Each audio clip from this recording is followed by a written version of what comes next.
Sé que el moderador es un defensor del patrimonio histórico, lo sé de conciencia, no educado en Murcia, porque no estamos educados para defender lo que tenemos, pero sí me gustaría saber de qué manera a partir de ahora los murcianos nos educan a mantener lo que tenemos, porque los niños van a los centros comerciales a visitar, pero si tampoco se les enseña poco. Entonces yo lo que quiero saber, a partir de ahora, de qué manera los murcianos de pie, de calle, podemos ayudar a que por lo menos defendamos lo que tenemos. Si hay alguna fórmula o hay alguna manera en los institutos, en los colegios, de qué manera se le puede ayudar a la gente a que sepa qué es lo que tenemos en mente. La principal responsable es la administración, ¿no? Si hay programas de educación, yo creo que la cultura urbana, la cultura del patrimonio es una cuestión fundamental, ¿no? O sea, quien debemos exigir que haga esta difusión es a la administración, ¿no? La otra cuestión es pues, los colectivos sociales. O sea, cuando hemos montado esta plataforma es precisamente porque vemos que esas carencias son reales y existen. Y si planteamos esta jornada, que yo creo que debía ser el pan nuestro de cada día, o sea, yo creo que no debíamos ser nosotros los que organizáramos esto, que debían ser las distintas administraciones las que continuamente deberían de estar informando de cuál es la situación cultural de nuestra ciudad, ¿no? Porque las generaciones se van sucediendo y cada una pues, estamos desconociendo nuestro pasado, estamos abandonándolo absolutamente, porque el problema en definitiva yo es que creo que esto pues, poca gente se lo cree, ¿no? Y desde luego de los administradores menos. ¿Alguien más quiere apuntar algo? Yo solo diría también que en el aspecto, por ejemplo, de la administración es básico, porque Cartagena, por ejemplo, hace unos años, quizás no partió de esa reforma interna que tuvo, como Murcia, por lo tanto conservó más, pero es verdad que tenía un casco antiguo abandonado, es verdad que lo que dice Enrique, que quizás luego la política de la administración para recuperarlo no ha redundado en que sea un centro vivo. Pero lo curioso es que hace 20 años un turista en Cartagena no podía visitar mucho, y hoy es un polo de atracción turística y parece como que la ciudadanía poco a poco se ha creído la historia y se ha creído ese valor que tiene el patrimonio. Por lo tanto, hoy es importante qué fue primero. Yo creo que es verdad que es la administración. Bueno, es un apunte. Bueno, yo como soy de la administración, trabajo en la administración, yo es que no me creo que la administración pueda solucionar esto porque no se lo cree. O sea que todos los ejemplos que se han puesto aquí, los más gordos, son precisamente el promotor de la administración. Ha estado el Palacio Campuzano, el tema del hospital, del gobierno militar. El gobierno militar, yo me acuerdo cuando hicimos la ficha de ese edificio no se conservó porque tuviera interés arquitectónico, porque no lo tiene. O sea, es un edificio muy malo, es un edificio bastante moderno. Se conservó para que no se aumentara la altura y poder ver la cúpula de la capilla que tiene la iglesia de San Lorenzo. O sea, era un tema de percepción del monumento que tenía al lado. La comunidad, cuando había la oportunidad de necesitar dinero, lo primero que fue venderlo, o sea, poder construir ahí para... O sea, no me lo creo. El otro ejemplo que os he puesto de la catedral, joder, es que estamos hablando del máximo monumento de la ciudad. Y la pieza que apareció era tan importante a nivel arqueológico y a nivel arquitectónico que no se pusieron de acuerdo las tres administraciones. O sea, con la administración no podemos contar, porque no, yo creo que tenemos que contar nosotros y espabilar o esto desaparecerá. Yo diría que con esta administración no podemos contar. Bueno, sí, es verdad que no tenemos otra. De momento. Lo que quería decir es que con la administración no es que se pueda, es que se debe contar, porque en otros sitios la administración responde. El problema que nosotros tenemos es que tenemos un gafe aquí en Murcia y llevamos un montón de años con una administración totalmente insensible al patrimonio. Hombre, la administración es un reflejo de quién ha elegido esa administración. Claro, yo me refiero ahora mismo, yo soy una ciudadana de a pie de Murcia y yo me gusta mi tierra, pero yo a partir de ahora, si a mí me dicen una pauta que yo pueda ayudar, pues vale, pues si en las clases no se dan, no se ve en la calle, porque a la gente le da exactamente igual Murcia como desde este momento, porque ya no podemos hablar del pasado, porque si yo hablo del pasado, todo lo que había junto a la Plaza de los Toros era de mi abuelo, que eran huertos, más de 100 taullas y huertos, y eso desapareció. Entonces, yo lo que quiero es, a partir de ahora, puesto que lo de atrás no podemos tocarlo, a partir de ahora, ¿de qué manera el ciudadano de a pie, que no tenga que ser en la administración, porque estamos viendo que no puede ser, cómo se puede ayudar? Es lo que yo digo. ¿De qué manera podemos ayudar? Yo creo que buscando colectivos que trabajen en eso. O sea, desde luego, trabajar uno es complejo porque necesita recorrer un camino que probablemente ya está recorrido por otros muchos. Entonces, es más fácil buscar, bueno, quién hay trabajando en esto y cómo puedo ayudar. O sea, me parece que... A mí, si me permitís que diga algo, a mí estas cosas me ponen muy serio, o sea, me hacen empezar a pensar, porque yo tampoco le veo a esto soluciones ni recetas. Esto forma parte muy mucho de lo que cada uno es y de cómo es ante las cosas de la vida. Pues ante la sensibilidad, ante, no sé, pues ante la falta, la pobreza o una serie de cosas de estas, o pasar olímpicamente de todo. Entonces, cuando uno vive en una ciudad, es muy fácil, si uno es sensible a determinados planteamientos, el que esa ciudad se te haga, como decía Pedro antes, que tú te hagas patrimonio de ella y el patrimonio lo hagas tuyo, o sea, que formes parte de eso. Entonces, esto no se enseña, me parece a mí, se vive, se siente, precisamente por eso, porque uno ha tenido una vivencia, porque uno ha pasado por tal sitio y está acostumbrado a ese paisaje y de pronto se lo cambian y aquello ha cambiado. Yo recuerdo una experiencia para mí totalmente traumática, que yo toda mi juventud la estuve viviendo en el barrio de San Nicolás, en la calle de Riquelme, y cuando hicieron lo del plan especial aquel de la Plaza Mayor, ya vivía en el ensanche, me tocó aquello, pero bueno, ¿qué le vamos a hacer? Y un día que fui por allí, a aquel barrio que yo no había frecuentado mucho en un tiempo, me perdí. Entonces, aquello me generó a mí una sensación de frustración y de inseguridad, precisamente porque me vi desplazado de mi propia ciudad. Entonces, el hecho de que la ciudad la hagamos nuestra, pues viene de la experiencia, de la vivencia. Yo la verdad es que estoy muy contento y muy alegre de ver gente joven que a lo mejor piensas que pasan olímpicamente, con perdón de la expresión, pero sin embargo pues les preocupan las mismas cosas que nos preocuparon a algunos pues hace 30, 40 años cuando hicimos las primeras asociaciones por defensa del patrimonio, etcétera, etcétera.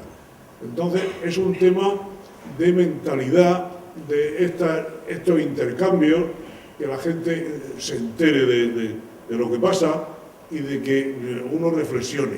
Pero claro, si te limitas a ver el WhatsApp que te han mandado, o a ver el programa de no sé qué, o a ver el no sé cuántas, poco van a tener. Entonces, hace falta vivir un poco, y con eso pues yo creo que es como vamos y enseñar a la gente a que vivamos nuestra ciudad y que la experimentemos.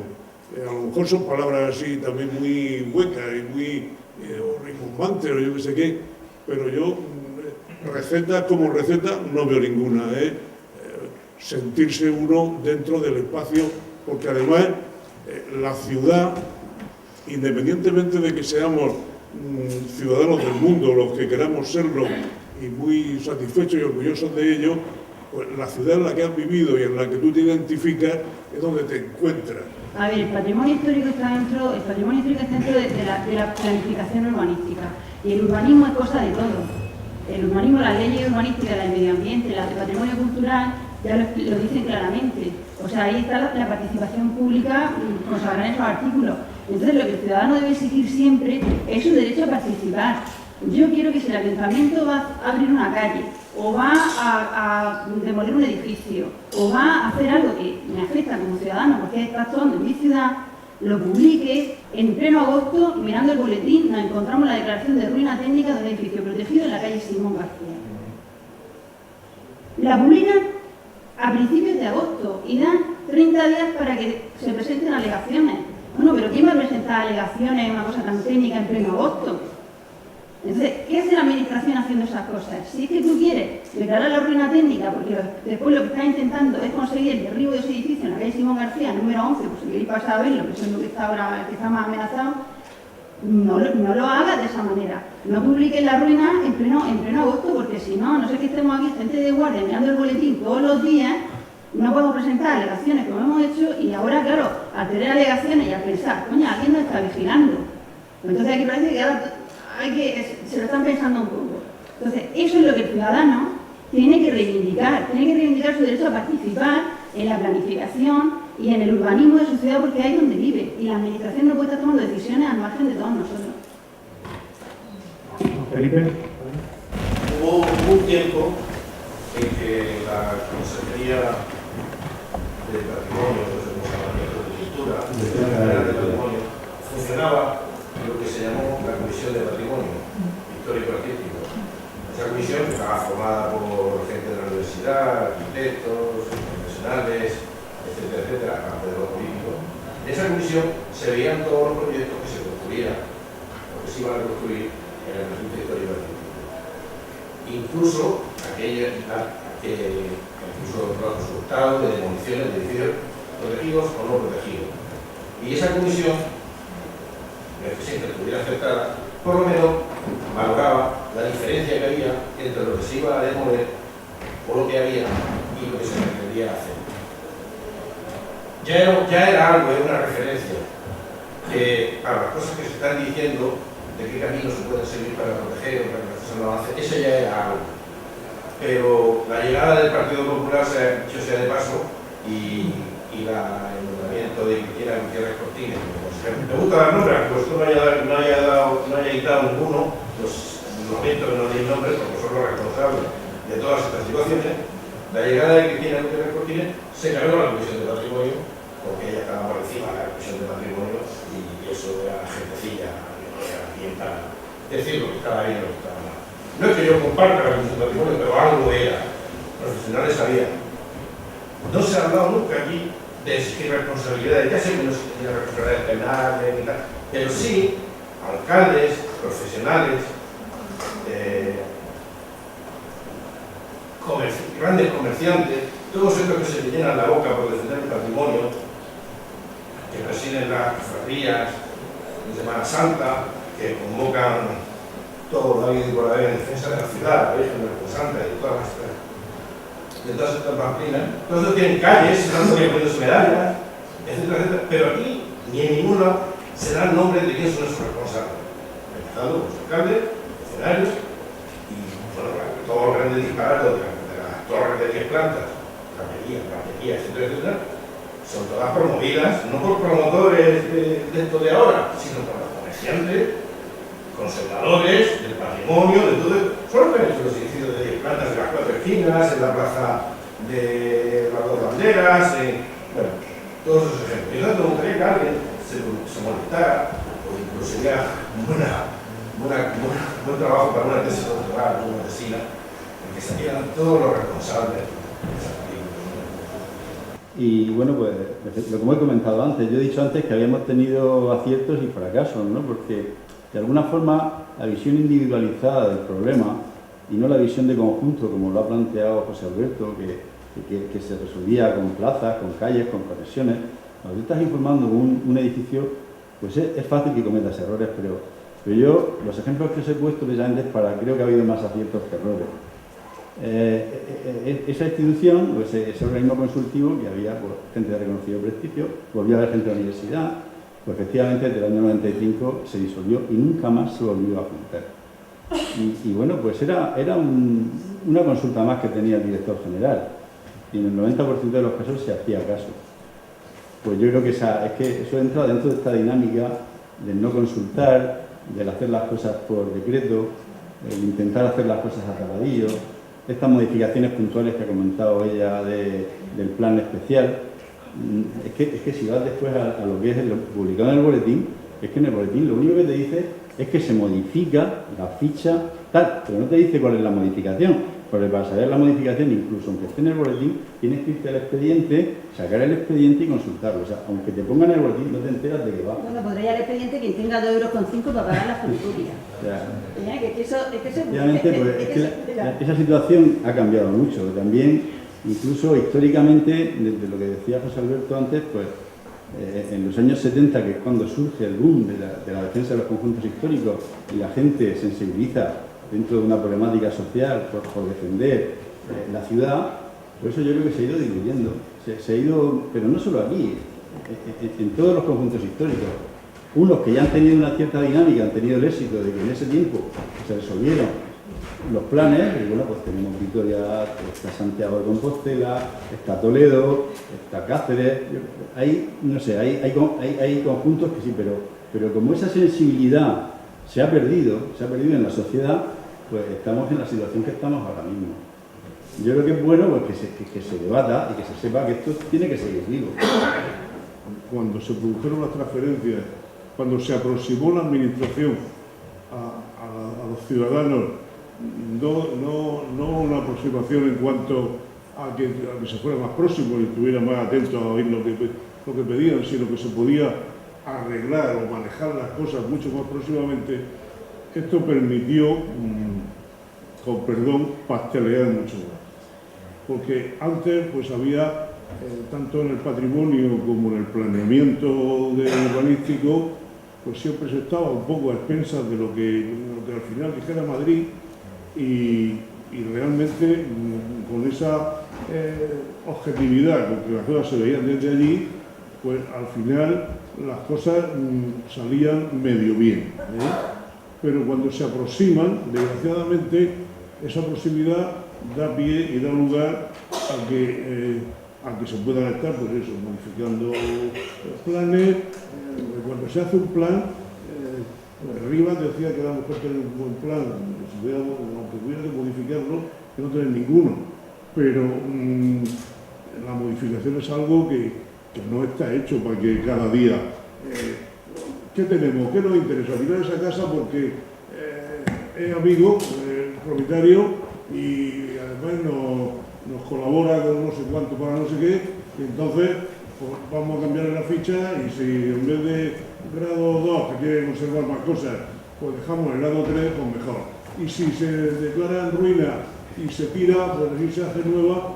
Ese ha sido todo el proceso de todo lo que ha estado diciendo María Ángeles antes. Sí. O sea, ¿qué es lo que ha pasado ahí? Pues, vamos, yo no voy a contar anécdotas particulares mías de cuando yo estaba en el ayuntamiento ejerciendo, porque me llegaba algún comentario de que es que el arquitecto fulano no quiere que tiréis la casa. Digo usted, hay que ser también serio, ¿no? Yo recuerdo el cómo cuando en el plan pues se mantuvieron, estuvimos haciendo con todas las cosas malas que tenga, pero algún intento de especial interés tenía, por ejemplo, el de la protección de los espacios de los locales donde había actividad cultural dentro de la ciudad. No se trata de mantener la fachada, se trata de mantener un espacio que está dando una proyección cultural a ese barrio o a esa ciudad. Cine Red, Cine Coliseu, perdimos el Teatro Circo. El Teatro Circo, yo he tenido que en su momento, y lo digo aquí con todo orgullo, el defender que aquello había que mantenerlo, porque se intentaba por todos los medios tirarlo.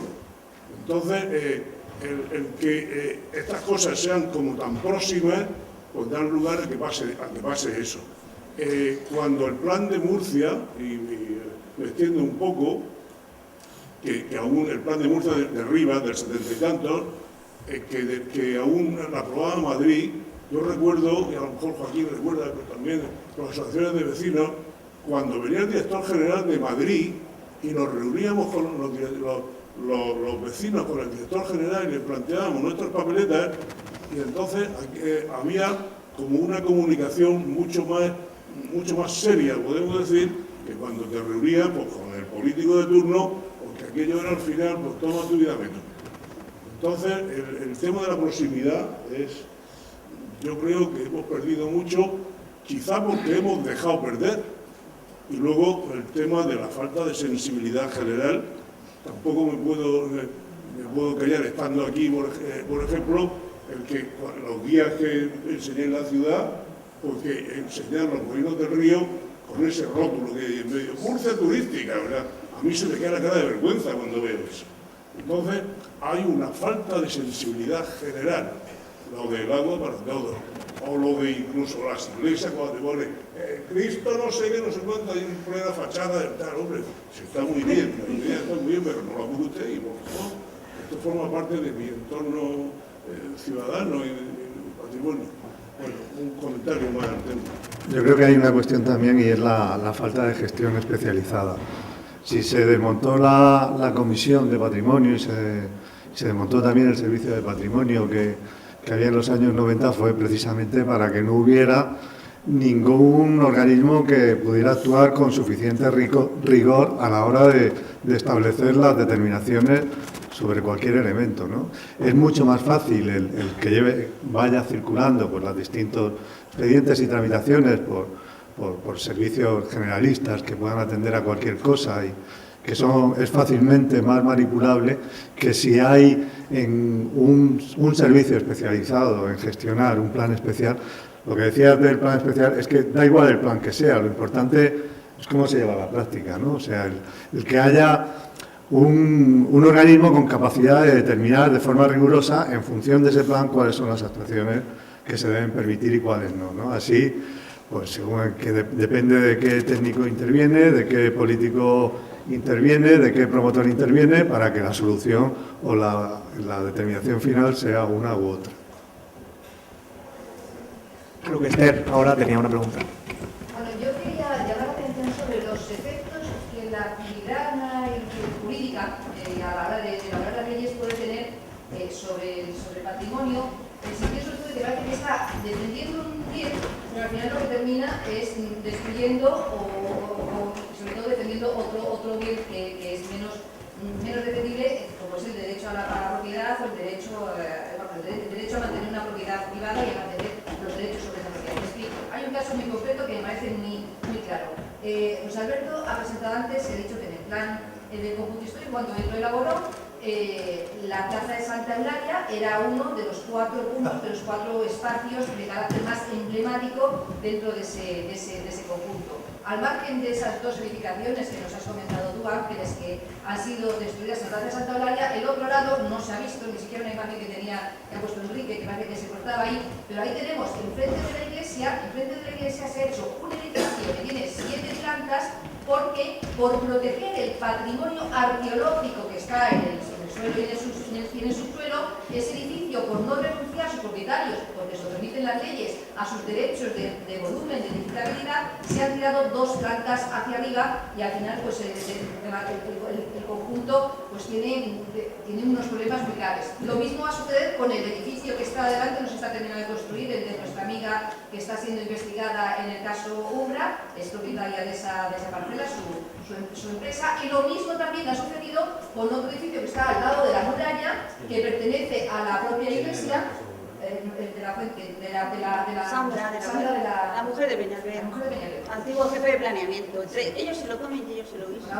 Entonces, al lado de la muralla también se ha hecho ahí una especie de churro, se está proyectado por parte de la que es parte de la iglesia, pertenece a la propia iglesia de la muralla, que va a impedir la visión de la cúpula y que va a resultar además absolutamente desastroso en el conjunto. Entonces, no solamente al final ese conjunto es que está totalmente destrozado y se ha intentado preservar una parte de valores como son los valores arqueológicos, pero al final lo que se ha hecho ha sido fastidiar el resto del conjunto y la ley encima ha permitido que eso tire para arriba y que se destroce la casa.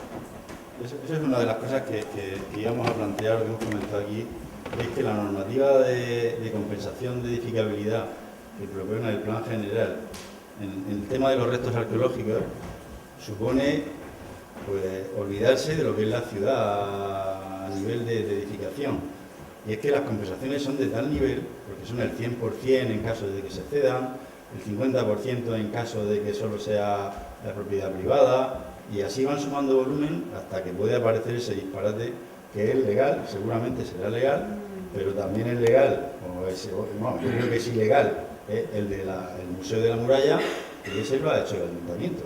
Y ese es porque el ayuntamiento el que ha tapado un elemento arquitectónico pensado para estar al aire libre y ha creado ahí un artefacto que está delante de la capilla de San José y al lado de la iglesia de Santa Eulalia, que está declarada monumento. O sea, ese tema hay que reflexionarlo porque además debería de plantearse una revisión muy clara, porque eso fue una cosa que metieron los investigadores de la arqueología para proteger el patrimonio arqueológico y lo han utilizado los promotores para aumentar la edificabilidad. Incluso, me acuerdo cuando ya estaba que decían, no, así esto no tiene interés, haga usted cimentación y destruya los restos porque el informe que tengo es que no tiene ningún interés. No, esto yo lo voy a conservar, esto tiene un interés, mire usted las tinajas de barra, esto es una maravilla, porque yo lo que quiero hacer es un ático retranqueado, más un volumen, más no sé qué.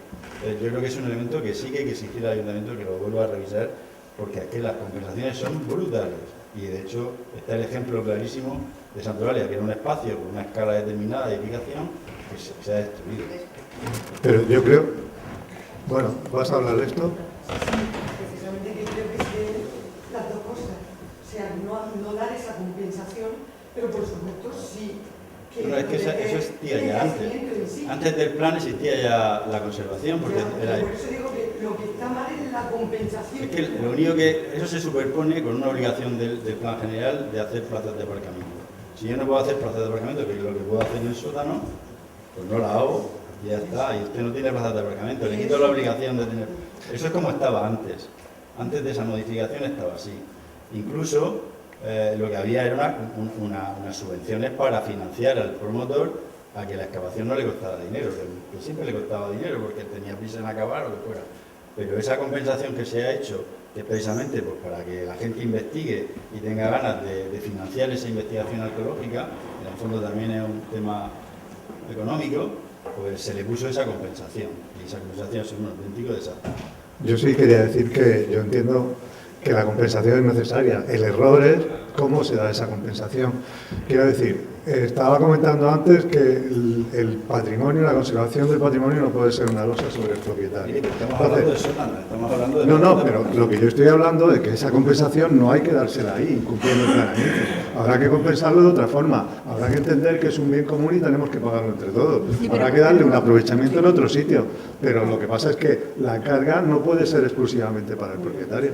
Claro, pero por esa misma regla de 3 yo también quiero que podemos decir que, oye, los propietarios de Parque Doñana, ¿por qué tienen que tener esa carga de no poder edificar cuando a lo mejor al lado sí pueden? Vamos a darle también una compensación. El que esté en suelo no urbanizable, ¿qué culpa tiene de que haya una raya en el planeamiento? Y la lotería del planeamiento, a uno le ha dicho, tú aquí no puedes urbanizar y tú aquí sí, y tú te haces rico y tú no, porque la línea está ahí y no está en el otro lado. Es que aquí si empezamos con compensaciones, vamos a pedir compensaciones para todos. Me ha acercado el micro. Para los que tienen el suelo no urbanizable. O sea, que en la huerta aquí podríamos entonces empezar a pedir compensaciones, porque en la huerta hay auténticos disparates de las líneas. Un huerto te levantan una torre de 6 o 7 plantas y el al lado no puede hacer nada, ni siquiera una vivienda ni familiar. Entonces, es que el urbanismo es así.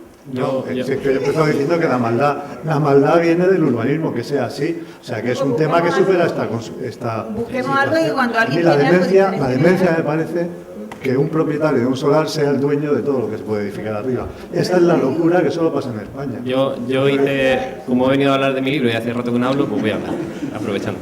Este tema levanta pasiones que están enterradas. Hice también un reportaje sobre arqueología, aquí está La Plata, que también lo entrevisté, y no muchos promotores querían hablar conmigo, muy pocos, creo que fue uno, toqué varias puertas. Y con el que hablé pues me dijo que le parecían insuficientes las compensaciones. Claro, por ejemplo, el director del Museo Arqueológico, Luis de Miquel, me decía que es que realmente no... Es decir, me decía, lo que está enterrado está bien enterrado, es decir, no tenemos prisa por desenterrar. Es decir, el patrimonio arqueológico está ahí y el que quiere...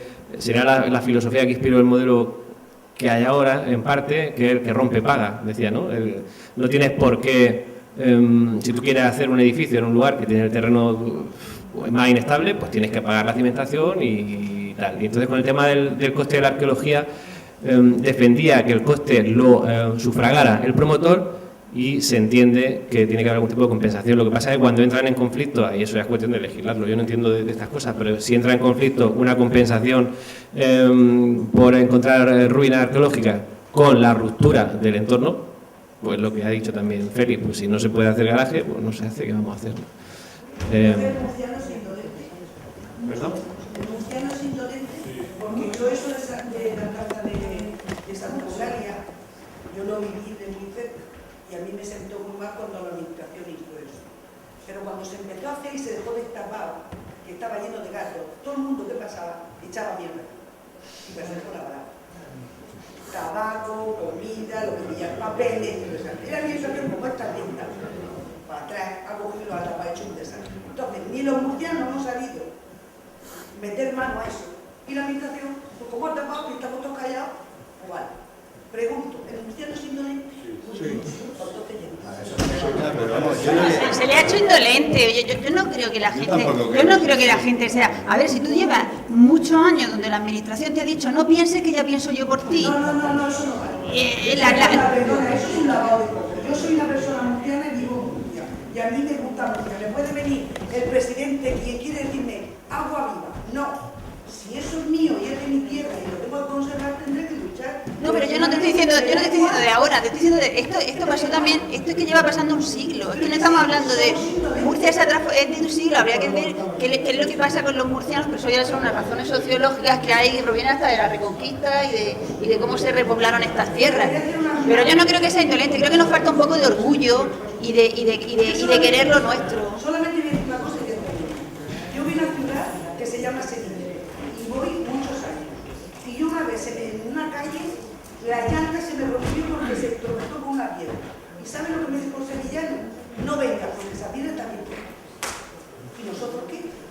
Bueno, yo no estoy de acuerdo del todo, porque yo también vivía en Santa Eulalia y he visto la muralla, y he visto los gatos, y he visto la basura. Y entonces, si nadie la quita, otro tira otra bolsa de basura.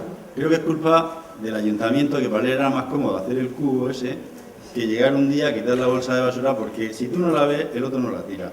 Entonces, creo que es un tema de educación cultural. Es decir, vamos a ver, una muralla no hay que cerrarla.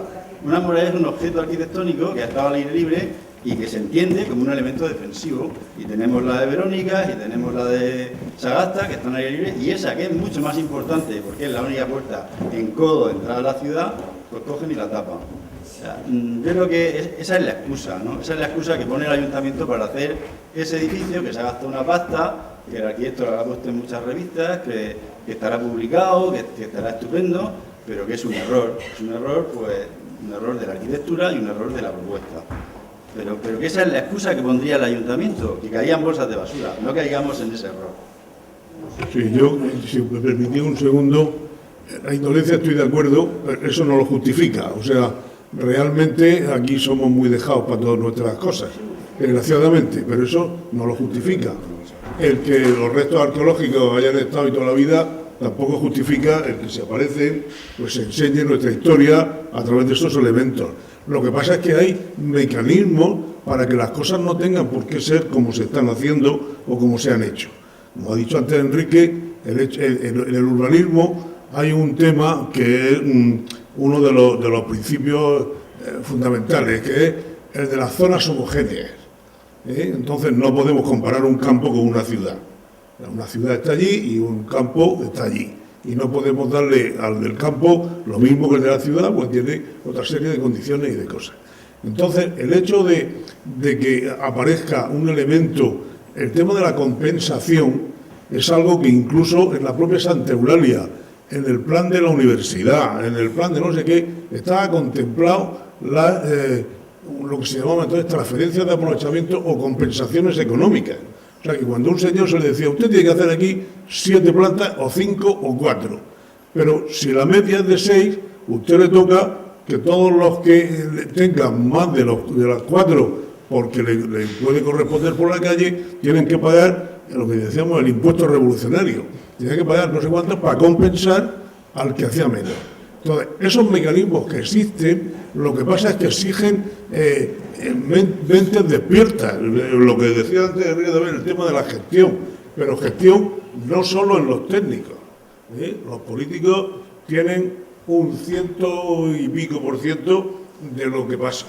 Entonces, si se quiere, se puede. Pero si no se quiere, oye, pues haya películas. Además, como al final ¿cómo dicen eso? Un buen no sé qué, todo lo tapa o no sé qué. Al paso del tiempo se acostumbra uno y bueno, pues ya está, ¿no? Bueno, en fin. Creo que por ahí había una pregunta, Joaquín, creo. Era una consideración al hilo de lo que dijo José Alberto y luego no recuerdo el nombre. Obviamente, lamentablemente es así. El hecho de que la administración haya sido más cercana, pues ha servido para aumentar y facilitar el pasteleo.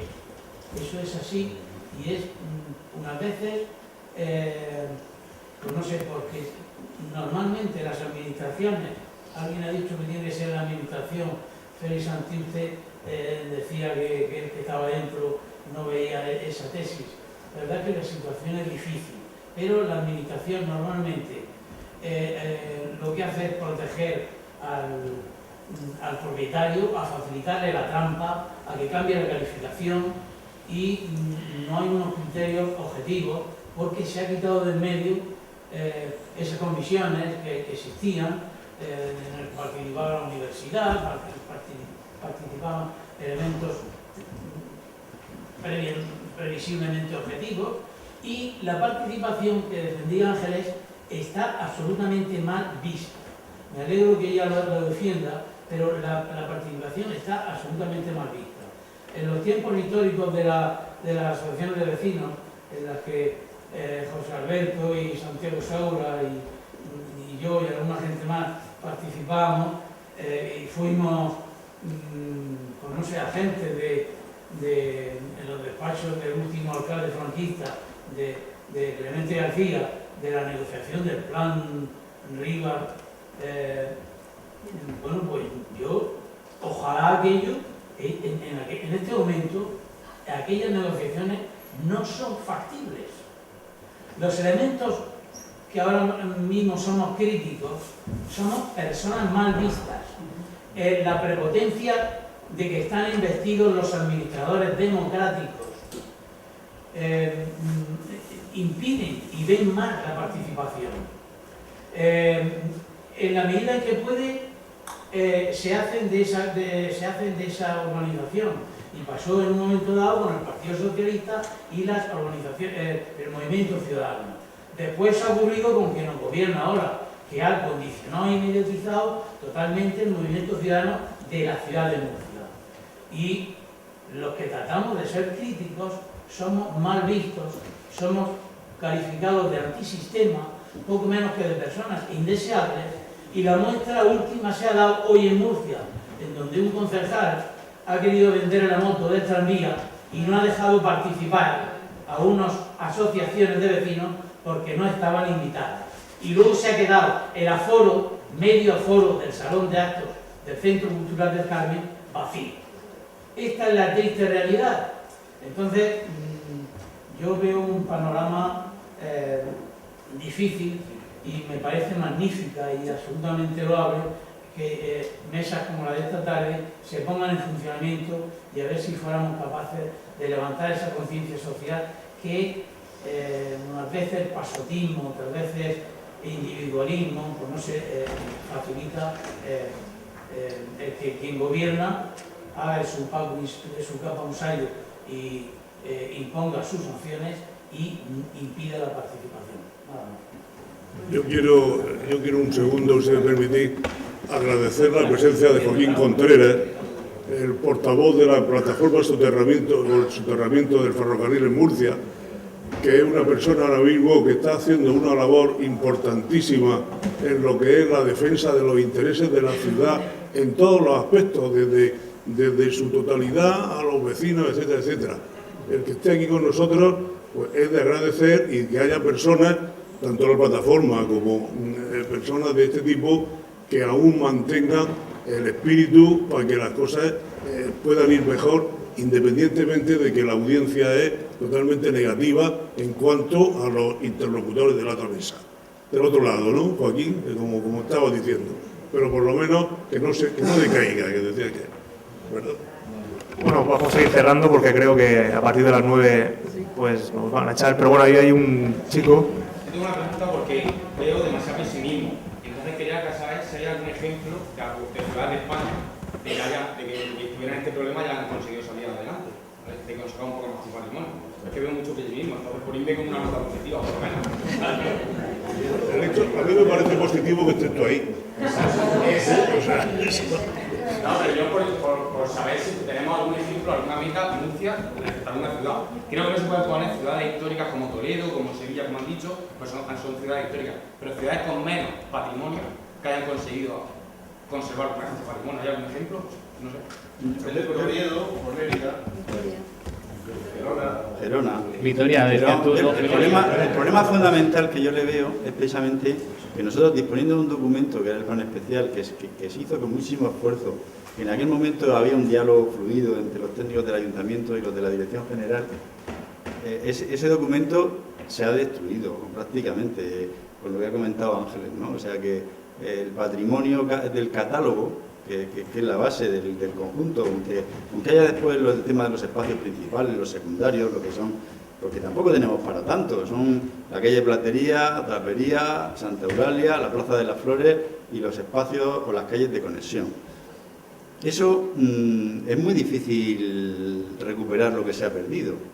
O sea, sería volver otra vez a decir, vamos a hacer otra vez de cero y vamos a utilizar lo que vale y empezar a hacer otra cosa.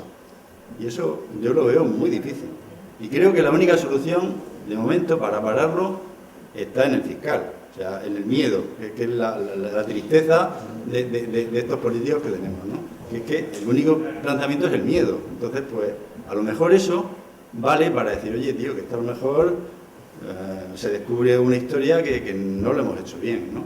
Pero yo, desde el punto de vista del procedimiento, lo veo muy difícil. Muy difícil porque el documento está hecho y el daño también. Entonces, pues ya es una dinámica difícil de volver atrás, ¿eh? Hombre, yo sí que comparto lo que dice Félix, porque no es solo el casco histórico. Además del PECHA que protege el casco histórico, nosotros tenemos un catálogo que protege todos los bienes culturales que están en las pedanías, en la huerta, en lo que es el municipio. Y si aquí, que es a la vista de todos los ciudadanos, si es en calles por donde pasamos cientos de personas al cabo del día, tú imagínate lo que ha ocurrido en las pedanías con el patrimonio histórico. Sí, o sea, aquello, el catálogo del Plan General de Murcia, cuando lo examinemos de la misma manera, nos vamos a encontrar con un auténtico desastre. Entonces, yo creo que es lo que he dicho, el papel lo aguanta todo. No se necesitan ni más normas, ni más leyes, ni si es que tenemos buenos expertos, tenemos de dos, ya lo han visto todos, sabemos estudiar los elementos, lo han estudiado, mejor dicho. Lo único que la pregunta que surge aquí es quién es el responsable de que todo eso, que se sabe que está, que se sabe que se tiene que cumplir, que se sabe cómo hay que tramitar las cosas y tal, no se esté haciendo. El problema, yo no creo ni que estén los murcianos, ni que tengamos tenemos un carácter por nuestro, típico, pero eso no es igual que lo tienen los vascos, lo tendrán los andaluces, o sea, pero eso no creo que sea lo determinante. Yo creo que lo determinante ni que falten normas, ni que falte nada, porque hay buena voluntad, buenos técnicos, falta que quien tiene que responsabilizarse del cumplimiento y de que la gente esté concienciada del valor de todo eso y difunda, y no lo está haciendo, pero no solo ahora, no lo está haciendo ni ahora, ni antes, ni de hace. Nosotros yo creo que llevamos eran 25, 30 años. 95 es la fecha. Sí, pero sobre todo desde el año 95, el nuevo plan general, el PECHA y la ley del suelo de la región de Murcia. Entonces, con eso pues, esto está así. Entonces, es cuestión. Lo que yo te quiero decir es que sí que creo que hay que animarse, porque el factor que produce todo esto se puede, ¿qué pasa? Me refiero, que los responsables hoy están, mañana no están. Entonces, en el momento hay que cruzar los dedos y que alguna vez haya gente con más sensibilidad al frente de este asunto. Yo creo que es buen momento, y muy rápidamente, es buen momento ahora para pillar a los que todavía no están gobernando y pueden gobernar probablemente, no se sabe, se barrunta un cambio. El voto es fundamental, evidentemente, y ahí es donde se canaliza todo este tipo de historias. Entonces, claro que hay que ser optimista, y como decía José Alberto, el hecho de que haya tanta gente aquí y tal, pues buena señal. Entonces es momento de arrancar ese tipo de compromisos y de plantear, poner sobre la mesa la cuestión del patrimonio, insisto, relacionado con la vida, con la sociedad, con el tejido ciudadano que habita la ciudad. Ha pasado, por ejemplo, está pasando con la plataforma de agua pública 100% en Región de Murcia, que estuve hace poco en lo de la remunicipalización. Ya han hecho un documento y van a exigir a los partidos que se sumen. Y como ese, 1000 ejemplos. Ya que está la plataforma, tiene mucho trabajo y poco tiempo, pero si entre todos echamos un cable, pues se podrá hacer. Iba a decir que animo a toda la gente que esté interesada a sumarse, porque al final estamos empezando y así a bote pronto podríamos decir que nos encantaría estar vigilantes para que no se pueda derribar ningún edificio protegido más, para proponer que otros 90, que nos pusimos a analizar edificios por la calle, que ahí no estoy tan de acuerdo con Fritz, porque realmente hay muchos edificios, una cantidad que me sorprendió, de que no están protegidos. Es decir, y son candidatos al derribo. Es decir, lo que se ha perdido, pero lo que todavía nos queda está en nuestras manos, es mantenerlo. Y entonces animo a todo el mundo a participar en ese aspecto, ¿no?